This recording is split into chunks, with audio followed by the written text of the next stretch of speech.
Eid-il-fitr Sallah celebration comes with unique business activities, especially the chicken dressing business, which have resurfaced again in Maiduguri metropolis.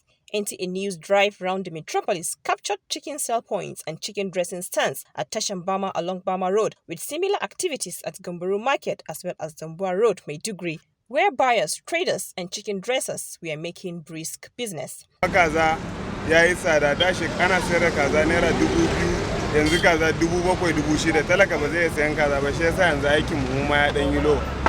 Gaskiya muna irin kara kaza kamar kowane waje ana irin kara kaza kamar 2,000 2,500 wani ma 2,000 na shiga kamar 5,000 yanzu kamar wajen suna irin kaza kamar 6,000. Gwamnati gaskiya ya kamata ta taimake mu da kalgamman namu ya zama da tsaro kasuwannin mu a bude ko ina mu je mu kawo kaji na da kalgamman mu wanda za mu samu sauki talakawa masu siya masu kudi masu siya samu sauki. Ya kawo gyaran kaza ne na amma gaskiya bana kan har da Allah kaza sun da yin tsada ba kamar bare na siya. Wanda Allah ya nuna mana wannan sallah lafiya.